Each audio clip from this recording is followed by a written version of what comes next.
I used to think I was lucky. Lucky to have found a man who made me feel like the center of his world. Daniel had that kind of charm that melted your guard without you realizing it. His words were smooth, his smile was disarming, and his promises sounded like forever. Every morning, he'd kiss my forehead before leaving for work and whisper, "You're my everything, Mia." I'd smile back, believing every word, never realizing that behind that gentle tone hid something darker. Our life looked perfect from the outside. The cozy apartment, the weekend getaways, the smiles in photos. But those smiles were just paint over cracks that were slowly widening. It started with small things, missed calls, late nights, work trips that appeared out of nowhere. I brushed them off because love was built on trust, wasn't it?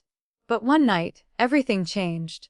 It was raining, and Daniel said he had to work late. I made him coffee before he left and told him to drive safe.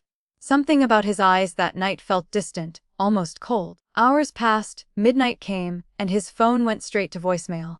I waited, trying to calm my racing thoughts. Then my phone buzzed. A message from an unknown number. A picture. A blurry photo of Daniel standing close to a woman I didn't recognize.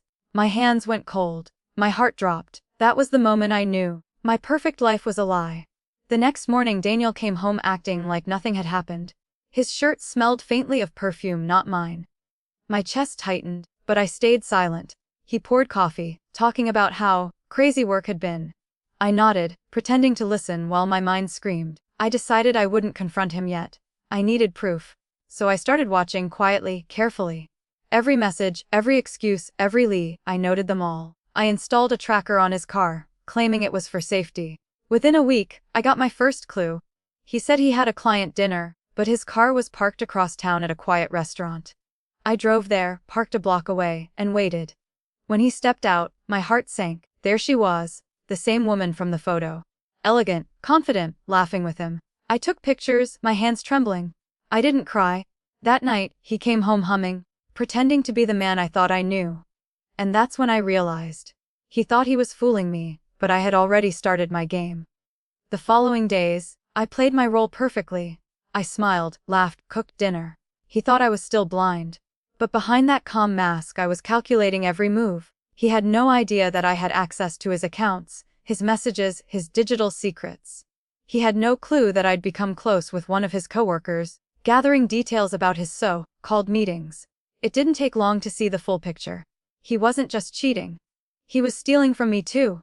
Using my savings, draining our joint account bit by bit. The betrayal wasn't just emotional, it was financial, personal, humiliating. But I didn't break. I planned. Quietly, I moved my money, saved every piece of evidence, screenshots, call logs, photos. While he was pretending to be clever, I was already 3 steps ahead, setting a trap that would make him watch everything crumble around him. It was a Friday night when the first crack appeared. He said he'd be home late, another work meeting. I smiled sweetly and told him I'd wait. But I didn't. I drove to the same restaurant and sat in the corner, hidden. When he walked in holding her hand, laughing like we'd never existed, my stomach twisted, but I stayed calm. I recorded every touch, every whispered word, every lie. That night, I didn't confront him. I went home and started phase 2. I emptied our account. I changed the locks. I sent an anonymous message to his office about his own professional conduct. By the time he came home, everything had already begun to unravel. He had no idea that his perfect double life was seconds from collapsing. The next morning, it started. He saw the empty bank account, the HR email, the missing house keys. He turned pale. "Mia, what's going on?" he asked, voice shaking. I looked at him calmly. "Maybe you should ask yourself that." His face went blank, then angry, then desperate. He tried to explain, to twist the truth, but I slid a folder across the table. Inside, everything. The pictures, the screenshots, the GPS records. Proof that every lie was now staring him in the face. "You thought I wouldn't know," I said quietly. "But I've known for weeks." He tried to touch my hand, to fix it, but I stepped back. "You fooled yourself, Daniel. You thought you were clever, but I was 3 steps ahead." By Monday, his whole world was falling apart. HR called him in. His coworkers found out. The woman he'd risked everything for blocked him the moment her own job was threatened. He called me over and over, begging for a chance to explain. I didn't answer. Instead, I released one final strike, a short, anonymous video montage online. No names, no faces, but the story was unmistakable to those who knew him. Within hours, it spread. The charming man everyone admired was now exposed for what he truly was: a manipulator, a liar. I watched it unfold quietly, sipping my coffee, finally breathing. Weeks passed. He lost his job, his apartment, his friends. He left the city. People whispered, but I stayed silent. I didn't need to confirm or deny anything. My peace was louder than any rumor. I moved on. New home, new work, new peace. One day, my phone rang. It was him. I almost ignored it, but something in me wanted closure. His voice cracked through the speaker. "Mia, I messed up. I lost everything." I took a deep breath. "No, Daniel," I said softly. "You lost me." Everything else followed.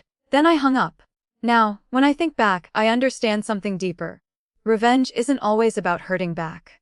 It's about showing that you can rise above the pain they caused. Daniel thought he fooled me, that he was in control, but the truth is, I was in control the whole time. I didn't need to scream or destroy. His lies destroyed him. And in the end, I walked away stronger, calmer, free. Because sometimes the sweetest revenge isn't payback, it's peace.